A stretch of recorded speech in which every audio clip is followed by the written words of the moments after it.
Here's one for the baseball fans. James Augustus Hunter was born 78 years ago today, better known as Catfish Hunter. He sometimes gets slept on when people discuss, let's say, the greatest right-hand pitchers who came to the fore, let's say from the 1960s forward. He wasn't as good as Tom Seaver, but statistically, WAR and these kinds of things, he was better than Nolan Ryan. Nolan was more dominant, but most people in the know, if their life depended on one game, they would have rather have had Catfish Hunter, who was known as a phenomenal pressure pitcher. Catfish won 5 World Series in his career, 3 with the Oakland A's, the kind of Reggie Jackson, Vita Blue A's of 72, 3, and 4, and then 2 more with the New York Yankees in 1977 and 78. And Catfish Hunter, who pitched a perfect game, was so dominant without throwing hard. He was not a guy that was lighting up the speed gun, but he had incredible control, precision, and he was one tough hombre. He really was tough. To give you an idea of just how good this guy was, he ended his career with 224 wins. He really didn't pitch very much after 1976, with the exception of the second half of 78, which he was instrumental in the Yankees mounting that extraordinary comeback to overtake the Red Sox and eventually win the World Series of that year. Catfish Hunter had 200 wins, 200 pitching victories. Most even great pitchers don't even get anywhere near 200 wins. He had 200 wins by the time he was 30. Try to put that through the mental meat grinder. He had 200 wins by the time he was 30 years old. Think about how many years that means before turning 30, 24 wins, 25 wins, 27 wins, 21 wins. He was just crushing it for all that time. Now, here's the other thing with Catfish Hunter. He was a key player in the literal evolution of the free agency process in Major League Baseball. Now, many people point to Curt Flood, the Curt Flood case. I can't believe there hasn't been a movie yet about that or about Curt Flood. But Catfish Hunter was at the forefront of Major League Baseball moving away from the so-called reserve clause, which meant that players were pretty much stuck with their teams until traded, and if they couldn't come to contract agreements, tough shit. So Catfish Hunter was the first big name, big money free agent.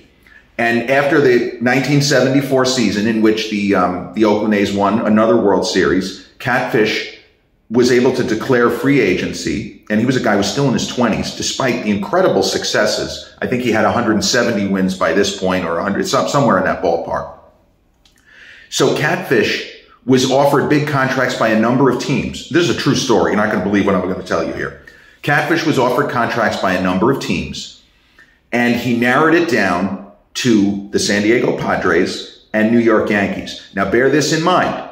This is not the New York Yankees of even today, where they haven't won a World Series in a lot of years, but they're generally speaking competitive and at least in playoff contention every year. The Yankees had not won a World Series in a dozen years and had not made the playoffs in 10 years. So kind of a dark period in New York Yankees history, the dog days. There was a famous book written about this period. So this is not your kids' New York Yankees, where they're a playoff team every year, or the Joe Torre Yankees, the Derek Jeter Yankees, where almost every season they're World Series contenders. They had some up moments, but the franchise had mostly sucked since '64.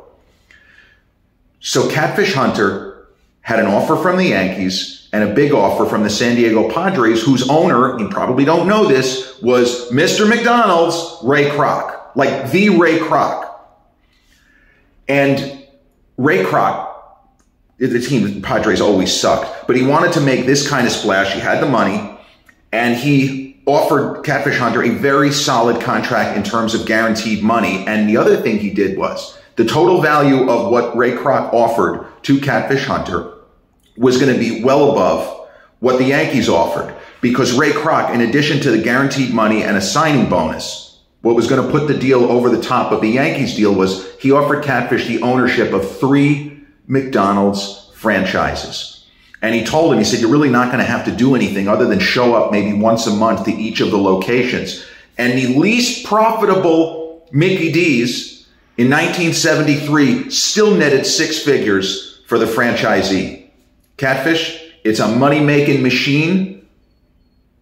It's yours if you want it. Just sign the contract, and you're the owner of 3 McDonald's franchises on top of all this other money I'm giving you. And you'll be able to take private jet home. He was just throwing everything. He wanted Catfish so badly. And according to legend, Catfish Hunter turned down Ray Kroc, turned down his offer, because in the words of James Augustus Hunter, Mr. Kroc, I don't know anything about hamburgers. I'm just a farmer.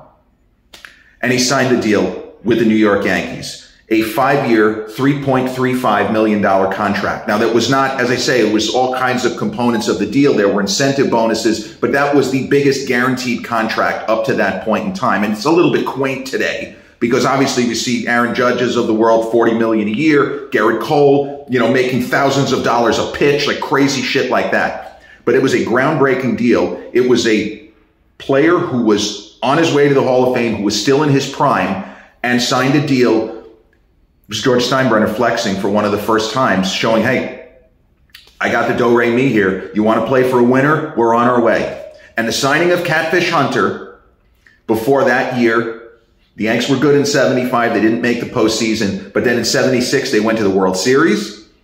And then before the 77 season, they signed Reginald Martinez Jackson to another huge free agent contract. And what happened? Reggie Jackson's first 2 years, the Yankees won the World Series. James Catfish Hunter retired. I was actually at Jim Hunter Day, or Jim Catfish Hunter Day. It was early in 1979. I couldn't pitch anymore. The guy was 32 going on 33 years old, and his shoulder was so bad his career was over. Sadly, Catfish Hunter was only 53 when he passed, now almost 25 years ago. Of all horrible things, he developed amyotrophic lateral sclerosis, or Lou Gehrig's disease. You want to talk about a sick and cruel irony that another New York Yankee legend fell victim to that horrible, awful, degenerative disease for which there is still no cure and very little in the way of effective treatments. Jim Catfish Hunter, one of the greats, hell of a guy, tough competitor, born 78 years ago today. Happy birthday in memory.